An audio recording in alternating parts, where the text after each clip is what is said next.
I can't believe I'm going to say this, but I'm so happy Roman won. I'm so happy.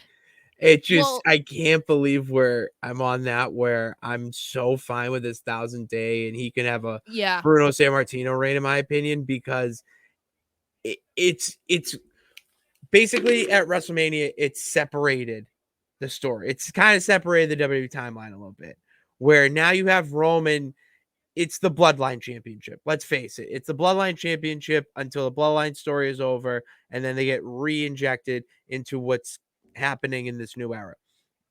And you now have Cody Rhodes, who you thought like, oh, he won the Rumble. It's his time. It's finally no. Let's keep him climbing even more. How many steps can we throw at him for him to climb up and reach to the top?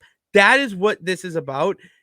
And I'm so glad that I didn't freak out Yeah.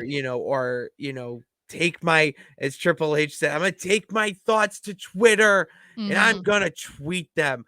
I'm glad I let it play out. Yeah. I Well, and thank that's you, why I John said, Albert. when we first discussed it, like, we were kind of caught between how we were feeling. Yeah. Mostly because we the direction of Cody was unclear at that point.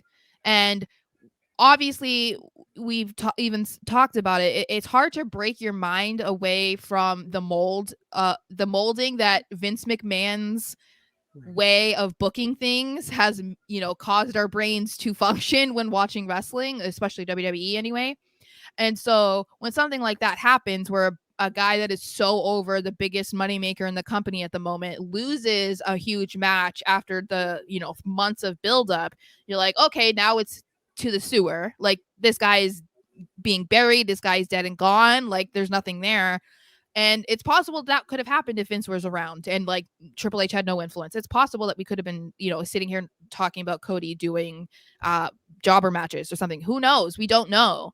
But I think that what they're kind of trying to do is, like, because he was gone for so long and then he comes back only for a couple months, then gets injured and then is gone again for like 8 months. Like, they're kind of trying to pick back up where they left off last year, Oh because yeah. had he not gotten injured last year, I wouldn't be surprised if he then uncrowned Roman at Mania 39. But that would have made more sense because it would have been a whole year later. You know what I Yeah. mean? Yeah. So they're kind of trying to put a ton of story um to, like, to build his book, essentially, into cram it into like a 1 year period, which is what he would have done for years leading up to this moment had he never left. I feel like that's just kind of what they're doing, because they like to try and pretend, not as much anymore, that when someone leaves WWE that they fall off the face of the planet, that their only existence was ever in WWE and they don't do Yeah, they anything. kind of they try to do that and Yeah, saying, "Oh, he's got some ring ruts." It's like, yeah, and so it's like there are not people who really. are unfamiliar with Cody because they weren't fans or weren't watching when he was last around, or if they did, maybe they caught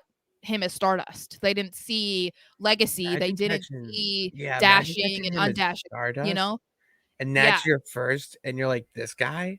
yeah. So And it's like, you're, like, only a WWE fan, and you have no idea what All Out is? I know. Oh my It's god. it's it's crazy.